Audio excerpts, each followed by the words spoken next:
பக்தி ஒளி நேயர்களுக்கு என் அன்பான ஆன்மீக வணக்கம். இன்னைக்கு நம்ம என்ன சாப்டர் பத்தி டிஸ்கஸ் பண்ண போறோம் அப்படின்னா, இந்த நிலவாசப்படி தலைவாசக்கால் இருக்கு பாத்தீங்களா, அங்க என்ன போட்டோ வைக்கிறது, இல்லைன்னா அந்த நிலவாச கதவுல எந்த ஒரு படம் பிம்பமா இருக்கணும் இப்படின்றதுல நிறைய பேருக்கு நிறைய சந்தேகம் இருக்குங்க. பெரும்பாலும் நிறைய பேர் என்ன சொல்லுவாங்க அப்படின்னு கேட்டீங்கன்னா, கஜலட்சுமி தாயார வைக்கலாம். பொதுவா மகாலட்சுமியை நிலவாசல்ல வைக்க கூடாது, மகாலட்சுமியை வெளியே பார்த்த மாதிரி வைக்க கூடாது, ஆனா கஜலட்சுமி தாயார வைக்கலாம் அப்படின்ற மாதிரி பல பேர் பல கருத்து சொல்லியிருப்பாங்க. இப்ப கஜலட்சுமி தாயார வைக்கலாமா அப்படின்னு கேட்டா, என்ன கேட்டா நான் என்ன சொல்லுவேன் அப்படின்னாங்க, அதுவும் வேண்டாம். வாசக்கதவுல, அதாவது நில வாசப்படியில வாசப்படிக்கு மேல போட்டோ இருக்கிறதா இருந்தாலும் சரி, கதவுல நீங்க மரத்துல இருக்கிறதா இருந்தாலும் சரி, லக்ஷ்மி தாயார்னோட ஒரு பிம்பம் வேண்டாம். லக்ஷ்மி மகாலட்சுமி தாயார் எப்பயுமே உள்ள பார்த்தா மாதிரி இருக்கணுமே தவிர வெளியே பார்த்தா மாதிரி இருக்கக்கூடாது. சோ இது வேணாம் அப்படின்றத நான் ஸ்ட்ராங்கா என்னோட கிளையன்ஸ்க்கு சொல்லுவேங்க. சரிங்க, நீங்க வேண்டான்றீங்க, அப்ப என்ன பிம்பம் இருக்கலாம், வாசக்காலுக்கு மேல இருந்தாலும் சரி இல்ல கதவுலயும் சரி எந்த பிம்பம் இருக்கலாம் அப்படின்னு நீங்க சொல்லுவீங்க அப்படின்னு கேட்டா, நான் சொல்றது என்ன அப்படின்னா, மயில் தோகையை விரிச்சு இருக்க மயில் இருக்கக்கூடாது. மரத்துல மயில் தோகை கீழே தொங்க போட்டா மாதிரி, இல்ல மயில் எந்த ரூபத்துலனாலும் மயில் இருக்கலாம். மயில் தோகை விரிச்சு ஆடுற மயில் வேண்டாம்.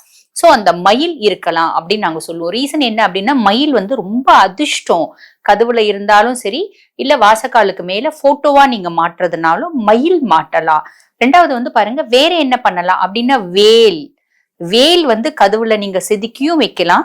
அதே மாதிரி வாசலுக்கு மேல வேலும் மாட்டலாம். அகைன் அந்த வேல்ல நிறைய பேர் கேட்கறது உண்டு, வெள்ளி வேல் மாட்டலாமா, செப்பு மாட்டலாமா, பித்தளை மாட்டலாமா, அது உங்களோட ஆப்ஷனுங்க. போட்டோ மாட்டலாமா, உங்களுக்கு எது சௌரியப்படுதோ நீங்க மாட்டிக்கலாம். சோ வேல். அதுக்கு அடுத்து பாருங்க, யானை. பொதுவா யானை என்ன சொல்லுவாங்க அப்படின்னா, பெரிய அதிர்ஷ்டம் அப்படிம்பாங்க.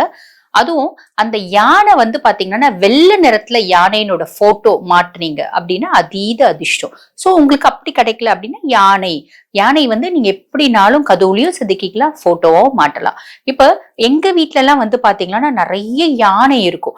இது நான் ஏன் வீட்டுல நிறைய யானை பொம்மை வைக்கிறேன் அப்படின்னா, எங்க அம்மா சொல்லுவாங்க, யானை மகாலட்சுமியோட வாசுடி, யானை நிறைஞ்சு இருந்தா வீட்டுல மகாலட்சுமி நிறைஞ்சு இருப்பா, வீட்டுல வசதி வாய்ப்பு நிறைஞ்சு இருக்கும் அப்படின்னு எங்க அம்மா சொல்ல சொல்ல சொல்ல சொல்ல அது சின்ன வயசுல இருந்து கேட்டதுனால எங்க வீட்டுல பாத்தீங்கன்னா வெள்ளி யானைகள் இருக்கும், அதே மாதிரி ஒயிட் மெட்டல் யானைகள் இருக்கும், பீங்காய் யானைகள் இருக்கும். பூஜை ரூம்ல நிறைய யானைகள் இருக்கும் எங்க வீட்டுல. ஜோடி ஜோடியா அழகழகா நான் யானைகள் வச்சிருப்பேன். வெள்ளி யானைல நல்ல பெருசு பெருசா அழகா இருக்கும். ஒயிட் மெட்டல் யானை நான் அது பெங்களூர் போகும்போது வாங்கிட்டு வந்தேன். நீங்களும் அந்த மாதிரி போனீங்களான்னா வீட்டுல அங்கங்க யானை பொம்மைங்களை வைங்க. யானை பொம்மைங்களுக்கு பாத்தீங்கன்னா ஈர்ப்பு சக்தி அதிகம் உண்டு. அது காசு அதிர்ஷ்டத்தை ஈர்க்கும். சோ அது வைக்கலாம். அதே மாதிரி பாருங்க, வேற என்ன சுவாமி போட்டோ மாற்றுறது அப்படின்னா, நான் என்ன சுவாமி போட்டோ சொல்லுவேன் அப்படின்னா, முருகர் போட்டோ சொல்லுவேங்க. ஏன்னா முருகரோட போட்டோ நம்ம மாட்டும் போது பாத்தீங்கன்னா அதிர்ஷ்டம் மட்டும் இல்லைங்க, அதாவது வெளியே இருந்து தீய சக்தி ஏதாவது நம்ம வீட்டுக்கு வரணும், கெட்டது ஏதாவது நம்ம வீட்டுக்கு வரணும் அப்படின்னாலும் முருகரோட போட்டோ இருக்கும்போது அது வரவே வராதுங்க, அண்டவே அண்டாது. வெளியே வாசல்ல பார்த்து வாசலோட போயிடும். சரிங்களா? இது பாருங்க, இது மட்டும் இல்லைங்க. இப்ப சில கிளைண்ட்ஸ் என்கிட்ட கேட்பாங்க.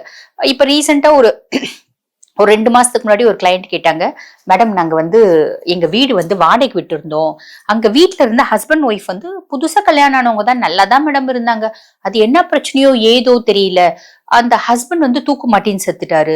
தூக்கு மாட்டின்னு செத்தும் அந்த லேடி அந்த வீட்லயே தான் இருந்தாங்க. ஒரு 1.5 மாசம் 1.5 மாசம் தான் மேடம் ஆகுது, அவங்க பாய்சன் சாப்பிட்டு செத்துட்டாங்க அப்படின்னாங்க.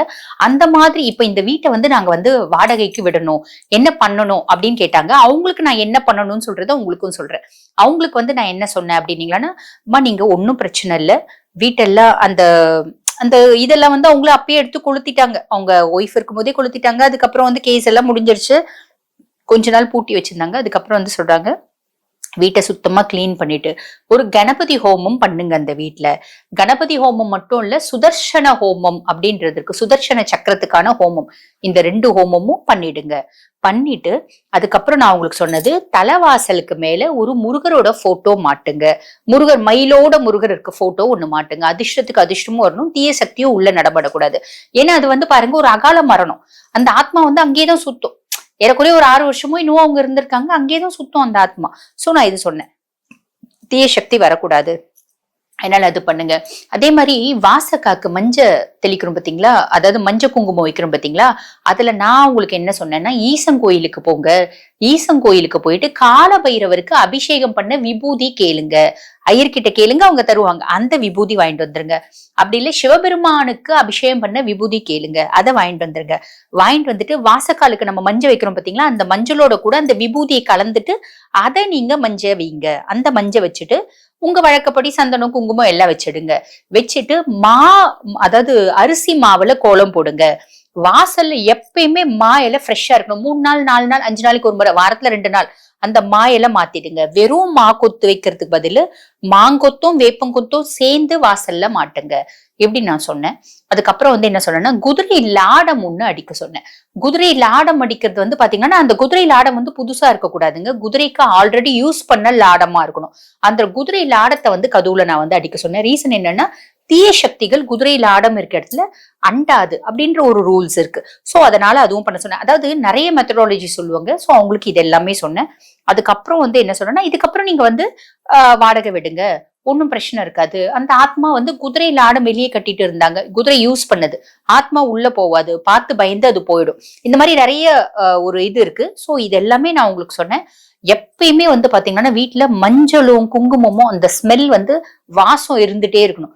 மஞ்ச குங்குமம் வாசம் இருக்கிற இடத்துல தீய சக்திகள் வராது. லேடிஸ் இருக்காங்க அப்படின்னா எப்பயுமே அவங்க தாலிக்கு நல்ல மஞ்ச பூசணும். அப்ப அவங்கள தீய சக்திகள் தொடராது. சோ இந்த மாதிரி நிறைய விஷயம் இருக்குங்க. அவங்களுக்கும் நான் அதெல்லாம் சொன்னேன். இந்த மாதிரி மெத்தடாலஜி சொன்னேன். அதுக்கப்புறம் என்ன சொன்னேன் அப்படின்னா சோ இந்த மாதிரி சில டிப்ஸ் நான் உங்களுக்கு சஜஸ்ட் பண்ணேன். உங்களுக்கும் அந்த டிப்ஸ் நான் சொல்லியிருக்கேன்.